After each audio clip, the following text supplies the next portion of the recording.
Welcome to the Manuchehri podcast.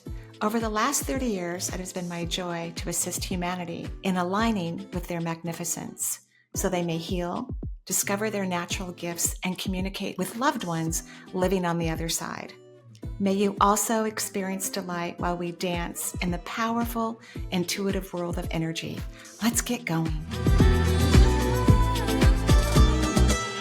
Welcome to Where Energy Meets the Divine. I'm excited to spend some time with you. I'm recording this in the Pacific Northwest on February 9th, which means we're going to have a full moon, I believe on the 12th, in Leo, which should really help energy movement. Mars has been retrograde for a while, I think since November. And that will go direct sometime later this month. So energy should start picking up. I also think because we're moving into this beautiful aspect of Neptune moving into Aries, just like Mars going direct, which is the planet for Aries. Again, we're going to have a lot of people waking up from all different type of topics, not just the obvious ones that are playing out in the world right now, but a lot of people are going to have a lot of aha moments that are crucial for their life. They're going to make changes that they never thought they would make, or maybe they pondered them a few times a few years ago. People could move across the country. People could, end relationships. They could go back to school. They could quit their jobs. They could start a family late in life, or what we consider to be late in life. And it's an exciting time to be on Earth. So don't let your mind tell you anything different than that. There have always been hardships on this planet. The planet is the less violent it's ever been in any documented time. So try not to get caught up in all the stories that are circulating on Earth. I'm working on it as well, so that we can actually be awake to what is meant to stir us individually as the precious, wonderful beings that we are. There are things that are meant to stir us and awaken us and get us on our own path. And we don't want to get distracted by the things that actually aren't personally affecting us. And even when your life is being personally affected by something, you want to change your frequency and your vibration so you can move it out. Because what we believe creates our perceptions, and that creates our reality. So in order to change something of some significance that we feel like is kind of holding us back, we have to change our perception about it so that we can have a completely different reality. In saying all of that, I wanted to talk about the greatest law in all of the universes. It's called free will, meaning that all souls have incredible and profound and amazing free will. When you're coming to Earth, with whatever part of your soul that you bring to the Earth realm, certain things kind of have to happen in childhood in order to engage you in working on, past lifetime events, because we're working on past lives. Like in this lifetime, even though it feels like we're working on everything that's happening in this lifetime, we're really working on past life issues. They just are coming up in unique and softer ways. Typically, as you reincarnate, you make it softer because you slowly work on things. And sometimes people work on them very quickly, but we are slowly working on things so they don't have to be as harsh or as difficult or as painful or crazy as they have been in previous lifetimes. But it can still feel like they are, even if they aren't. If you were to step away from your mind-made emotions and look at aspects of your life that you wish could change, and stop looking at it as this heavy, terrible burden or this horrible, crazy thing that's happening, and try to just observe it as if you're standing across the street or you're looking at a piece of art, so that you can be less mind-made, emotionally activated by it, and allow yourself to be calm and see that it's a beautiful painting. It's a unique experience that you're working and have been working on for probably hundreds of thousands of lifetimes to unravel the false perceptions and come up with authentic, powerful, new realities that you can be beautifully aligned to. So free will, other than the fact that there's certain things that we choose before we incarnate, like our gender or a lack of gender, I think it's 2% of the population is born with sex organs that are not completely male or completely female. It's been like this for a very long time. Sometimes the genitalia can look unique. And so doctors know there's some genetic situation that didn't fully occur during the fetal development. But many times someone can look a certain gender on the outside, but inside, someone who looks male could have ovaries or have more female hormones in their body, or a female could have testicles inside of her, even if she has female looking genitalia on the outside. So we're choosing however we're going to appear in the physical realm, whatever that means to us. We're also choosing if we're raised by a two-parent household, if our parents get divorced when we're young, if our parents stayed together for, decades, if we are brought up in foster care, if we're adopted. Those are all choices we make prior to reincarnation. But once you get here and kind of get through some basic years, in life, you're fully into free will, So part of the reason why kids don't have as much free will, they do if their parents would allow them to have free will, but some parents could be very controlling, or everyone is being subjective to the beliefs of their parents, politically, emotionally, spiritually, religiously. Everyone is being exposed to that. When our kids were young, we just decided not to raise them with any religion. We didn't have religious text in the house most of the time. And we just let them kind of choose whatever they wanted. And they all chose not to be religious, which is great. So if parents would give children more freedom, they would have more access to their free will. Just like if a baby is born with unique genitalia, and as long as everything's functioning well, maybe they could wait till their kid is of age. And then if their child wanted, their genital area to look different, then they can do things about it if they want to. So one of the things we're learning on Earth is first and foremost is that children are geniuses. They're brilliant. They're smart. They're fresh from the universe. They're fresh from God. They know a lot more than adults living on Earth. They do.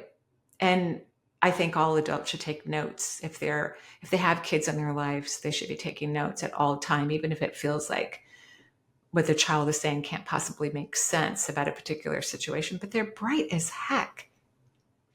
And then after we get through some certain years where we get to independently make more choices, then our free will is really obvious. But I think most humans don't realize they have free will. And the universe abides to this most powerful law in all of the universes, because we have multiple universes. So what that means, let's say that you would love, because this is a constant question I get on the podcast, what am I supposed to be doing? What's my career path? What's my natural gifts and talents? I think it's a great question, by the way. I as a person who's discovered what brings me great passion, I wish that for everyone. It changes your life. It's way more fun. I was a little tired this afternoon, and as soon as I sat down to make a podcast, I got all excited, curled my hair, put on a little bit of makeup, So that's what happens when you are in alignment to the best of your ability with your natural gifts and talents. So of course, I wish that for everyone. I do. But here's the interesting part.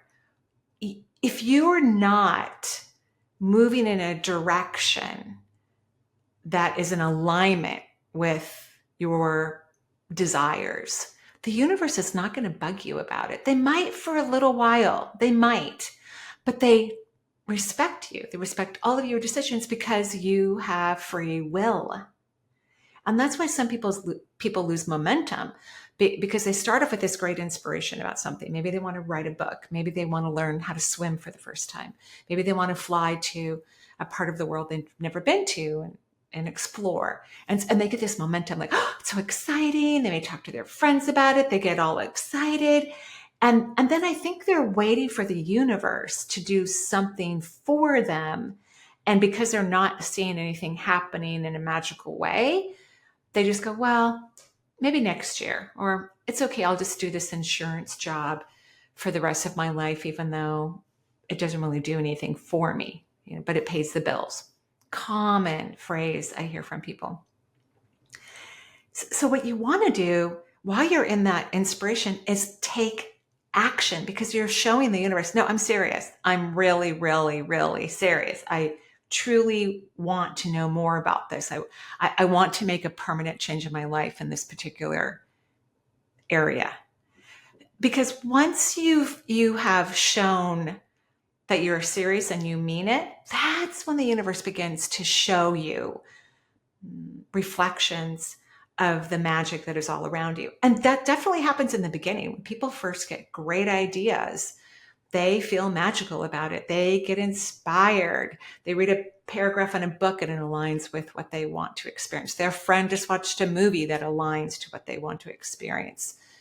Things start to get rolling, but then the majority of the population, they just drop their motivation. They drop it. And then they're waiting for the universe. But remember, the universe is listening to you. And if you are wavering or you've backtracked into your old paradigm, they are not going to keep bugging you. If your inspiration became front and center again, and you stayed in that inspiration, yes, they would most likely start to give you signs that you're on the right track. But you're still going to have to take some action items. You're going to have to move forward. You're going to have to show that you're serious. Now, I think the part that is annoying for a lot of people is sometimes when they take an action item, they don't see an outcome. And so again, they drop their energy, they feel unmotivated, they don't trust themselves, and they certainly don't trust the universe. But when you're figuring things out, it is a trial and error kind of experience. You're not going to know if the next step is to take a train, in Europe. You're not going to know until you get on the train. You got to get on the train. You got to buy the ticket. You got to get on the train. That's really the funnest part for anyone who's discovered, explored, and became rewarded by something that they had an inspiration about. It's the journey. The end result is lovely. I mean, it's phenomenal. It's cool. But it's the getting there. That's where consciousness expands. That's where you learn to trust yourself. That's where you meet your people, at least people who are temporarily helping you on that journey that you're making. But you have to put in the effort.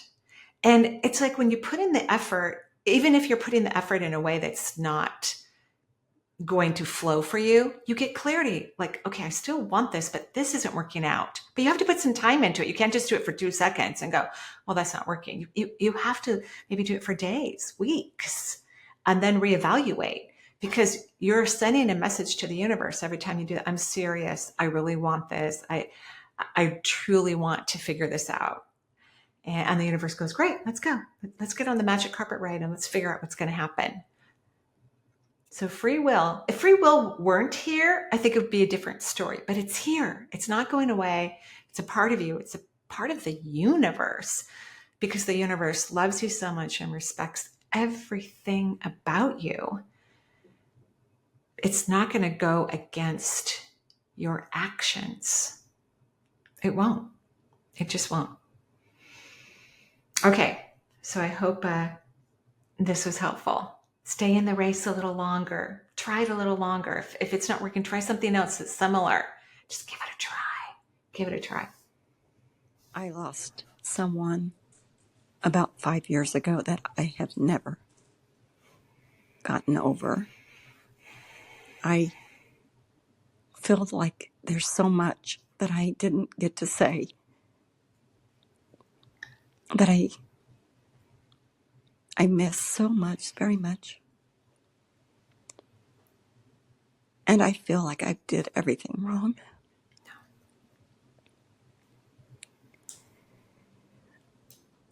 I am lost. I can't find God. I can't hear Holy Spirit. I feel something is so blocked within my heart. And these are dangerous times that we are in. We have to hear from Holy Spirit. We have to.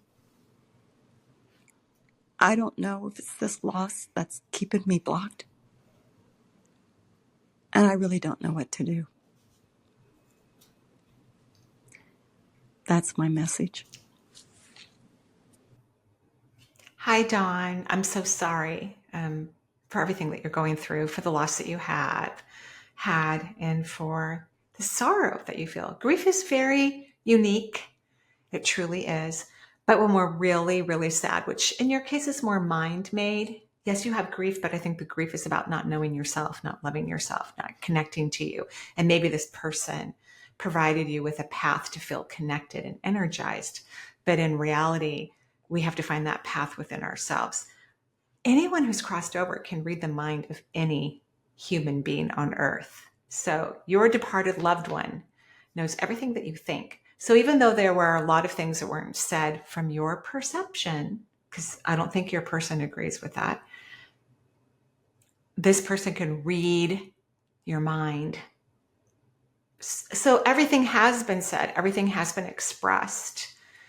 And what this person on the other side wants for you more than anything is for you to love yourself. Sometimes we love other people so much, which is really beautiful. It's a beautiful thing to love other people unconditionally, and it's actually fun to love others. But there can be a major missing area where we don't love ourselves. We don't even like ourselves. And then if people played a pivotal role in our lives where that's how we felt loved, is through loving them, and then they disappear, meaning they leave Earth and go to the heavens, that can be very traumatic for an individual who hasn't learned to cherish and love and value and appreciate themselves. And that's what your person on the other side wants you to do, is define every day something incredible about yourself. And it can be the most simplest of things. It doesn't have to be something huge or significant based on the human perception today. Everybody knows I walk a dog. It's freezing in Seattle. We have snow. I think I have 3 inches in my backyard right now. And I was walking Charles, and I was very proud of myself that I was enjoying it. There wasn't hardly any ice on the concrete. I put his leash under his chest. I have better control over him because I just didn't want to slip.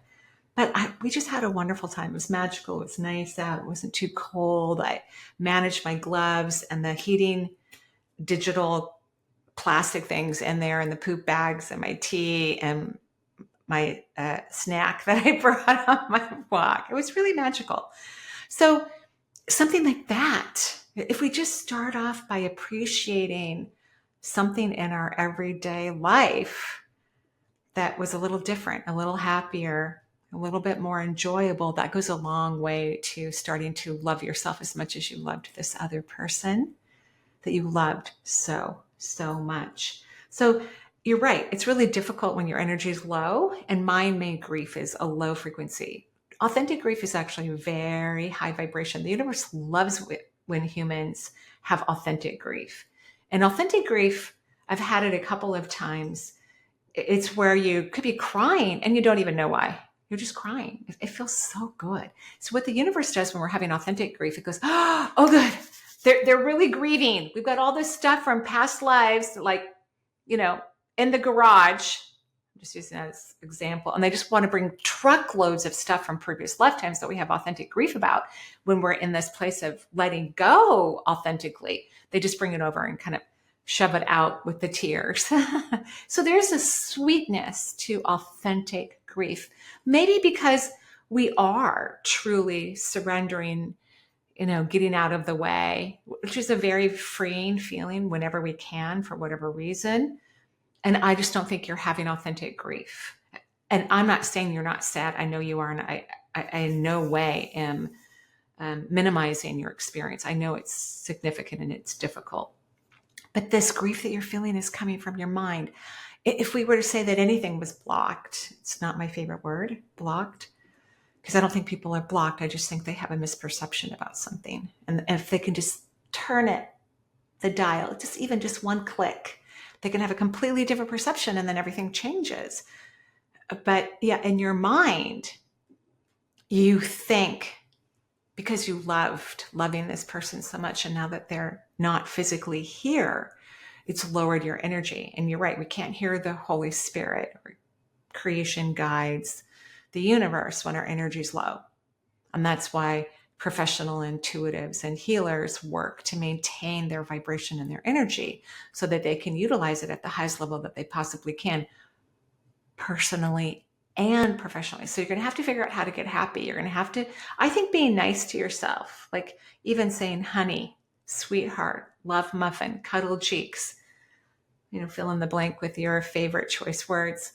I'm so sorry this happened to you. I love you so much. I love you so much. And then maybe even kiss your hand, give yourself a hug, start being nurturing to yourself. That's what your soul's wanting. Some people feel nurtured by nurturing others. Now, even though that feels good, it's still not a replacement for self-nurturing, self-love, having great value for oneself. So try it out and let me know how it goes. Hello, Marie. This is Barbara Schmidt. I'm from West Australia. And my question is, my husband passed away about 4 years ago. He was an incredibly gifted spiritual human being, and we were incredibly close. And I just don't seem to be able to quite move on or move forward, just with everyday life things. I fully accept that he had to go, but I'm finding it hard just finding my feet. I've been doing lots of fun things, trying to lift my energy, but I'm not sure it's enough. I'm thinking of selling our house because I find it just too sad to be in there on my own on this big property. But selling my house brings up so much fear because there's not a lot of houses available at the moment. It used to be my safety, but at the same time, I feel like I really need to let go and close that door before a new one can open. If you could tune in, I would so appreciate that. Maybe also just check in with my physical body. I know I have IBS symptoms. And God, I would appreciate your love and support so much. And thanks for just giving me a chance to leave a message. Thank you. Thank you, Barbara. And I'm so sorry for the loss of your loved one as well. You and Dawn need to hang out. Go dancing. You live in different parts of the world, but maybe you can meet in Tahiti and have a great vacation. Your husband just simply adores you, and he thinks you're gorgeous. He told me several times, isn't she stunning? She's so beautiful. And he's okay with them moving. Not that people on the other side get to make any of those decisions for us, nor do they care about it. But what he said is go find where you want to live first. Just get excited about it. Start dreaming about it. Start planning where you're going to put things. Even if you find a place, it's not where you end up. Just it's part of that journey. Start looking for another place. Maybe a place that isn't as isolated, or maybe it's located in town, because I see a lot of nature around you. So it makes me think that you're maybe more rural or not quite in town, just so that you can have more interaction with people. And honestly, everything that I said to Dawn, repeat for you. You need to spend more time loving yourself, appreciating yourself. I think there's just so many older soul types that just are so fulfilled from loving other people. I mean, it really is a blessing to unconditionally love another being. It's a joy. It's a complete joy. But I can't emphasize enough how much one's life changes, how natural gifts and talents show up, how better and more wonderful opportunities occur in one's lives, personally and professionally, when you start to put that same love towards yourself. And your spouse is giving me a thumbs up, like, bingo. That's what he said, bingo. So I think the move is a good idea. But I don't want you to move until you get excited about it. Just like when people want to end relationships, I go, even though I agree with them, like, yeah, probably not the best experience for you. But wait till you're happy about it. Wait till you're excited. You're going to make better choices, have a better resolution. So try to get excited about where next that you want to live. And let's say if you already know where you want to move, what part of the country that you're living in right now, think about where you're going to put the curtains or the couch, or what room is going to be your bedroom. Is it close to a coffee shop? Just start to have fun with it. Think that you're 20. You're 20 years old. You're heading out on an adventure, and it needs to feel that way. Okay. Hi Marie, it's Maryanne from the UK. Thank you for all that you do. I listen to you religiously. I think you're doing amazing things, and I learn so much from everyone's questions. My question today is, I'm trying to grow my spiritual gifts. I've had some really magical experiences during meditation, lots of signs, synchronicities, all of those things. But it doesn't seem to be consistent. Yeah. I don't know if my energy is where it needs to be. So I just wondered if you could have a look at my energy, see what's going on, and just give me some sort of direction on whether to just keep going as I am or if there's something I need to be doing. That'd be awesome. Thank you so much. Lots of love. Thank you, Maryanne. So you have free will, right? It's the topic of our podcast today. And so when you're having those spiritual experiences and then you pop out of them and you don't re-engage, that's your free will. So the universe is going, oh, she loved having that meditation, but oh, now she doesn't want to be connected to her consciousness. So you want to continually, as much as possible, no matter what you're doing or where you are, is to have moments of the present. And the present moment can feel a little boring initially when people start to explore it, but ultimately it's incredibly fulfilling and it's everywhere. Like right now, my present moment is I'm sitting in a chair.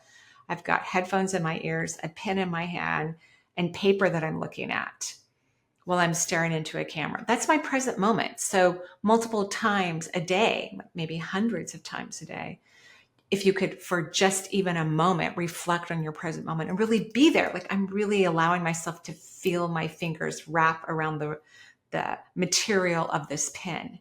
I'm really feeling that I'm sitting on a pillow, actually. It's very comfy and it's surrounded by this fake fur. It's really comfortable. So I'm letting my glute muscles really feel the presence and the support of the pillow. So it takes just a few moments to get in the present moment, but that's where all the magic is. That's where gifts start to appear. That's where you reconnect to spirit. It is why many people practice the art of meditation because it allows them to become present. They stop thinking. They start feeling their surroundings. They start listening maybe to ambient sounds or they stare into a flame, but they become present. So that's what you have to do. And the universe isn't going to bug you about this. It probably already has. So if it's already engaged and brought you opportunities or said, hey, try this, and then eventually said, yeah, I don't want to do that, then the universe goes, great, great. So the universe doesn't have a positive or negative feeling about our choices. It just supports them, whatever they might be. And I think a lot of humans think that's unfair. The universe really should be prodding us and pushing us. If you stay engaged and keep moving towards the flow of, let's say, in this case, the present moment, you will feel momentum. You will get more signs. But you first have to be engaged. You have to be engaged. You have to return to the engagement.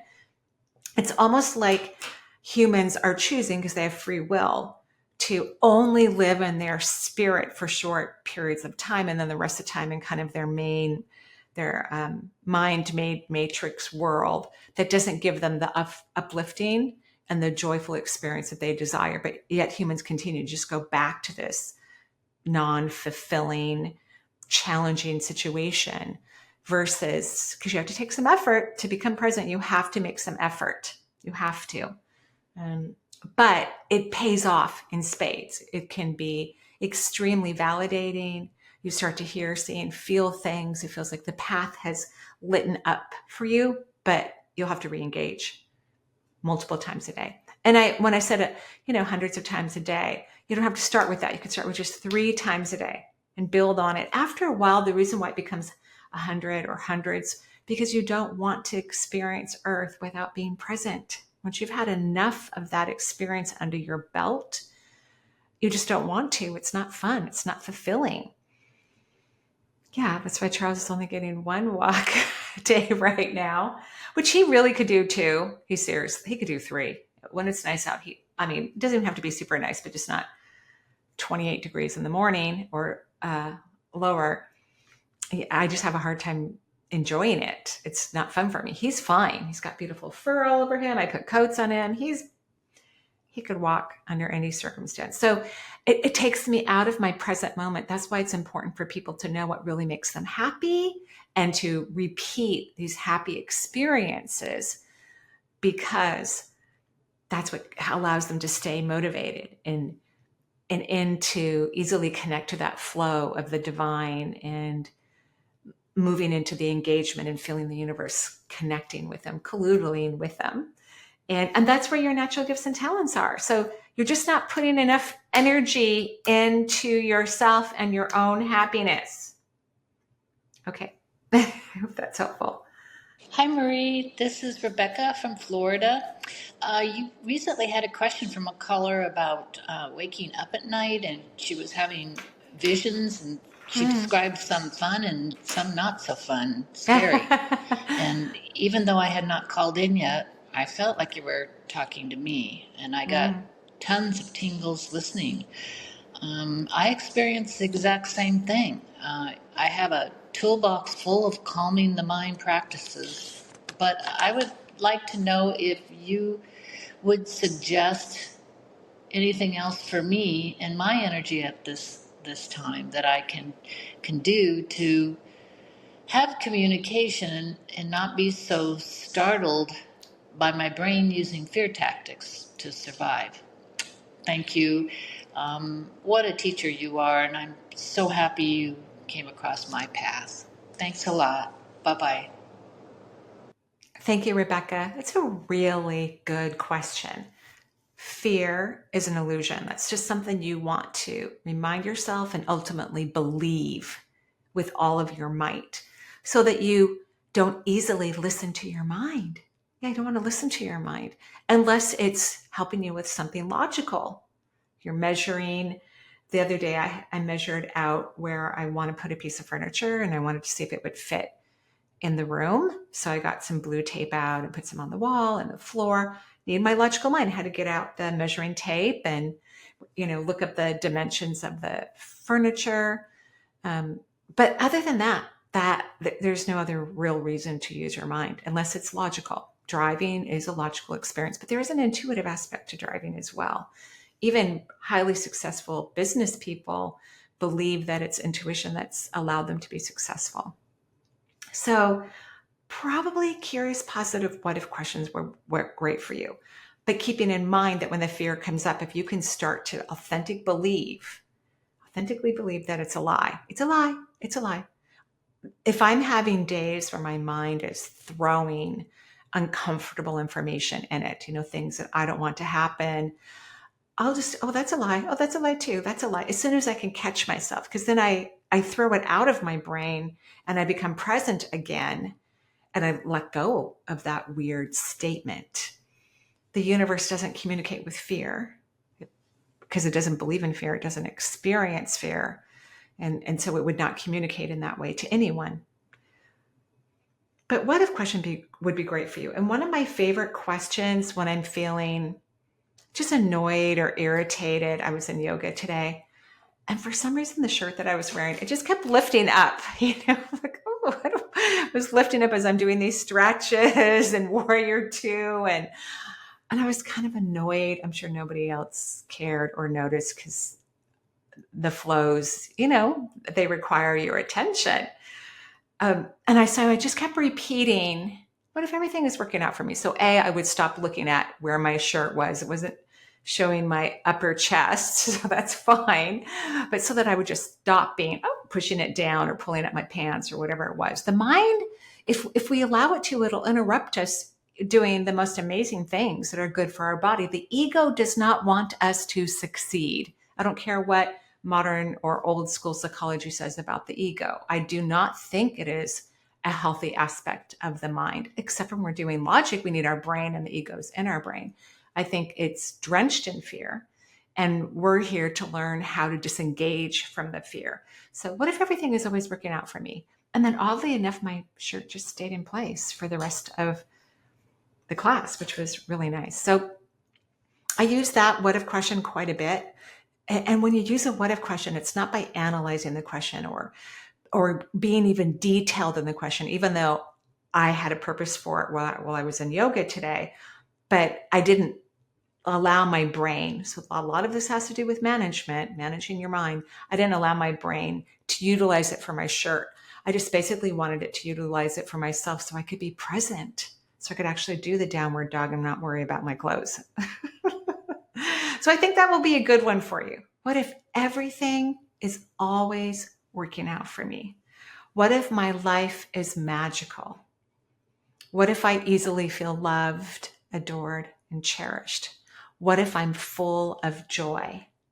And again, and this is for everybody who's listening, and I agree, people get answers from the questions. It's one of the reasons why I love to do podcasts and why I loved radios, because it could help someone who is going to call in, right? What if I'm falling madly in love with me? What if I love it when my shirt's moving wherever it wants to, right? Okay. Thank you, everyone, for listening to this podcast. I hope you're having a beautiful day, evening, winter, summer, wherever you are in the world. Joyful blessings, and I'll see you soon.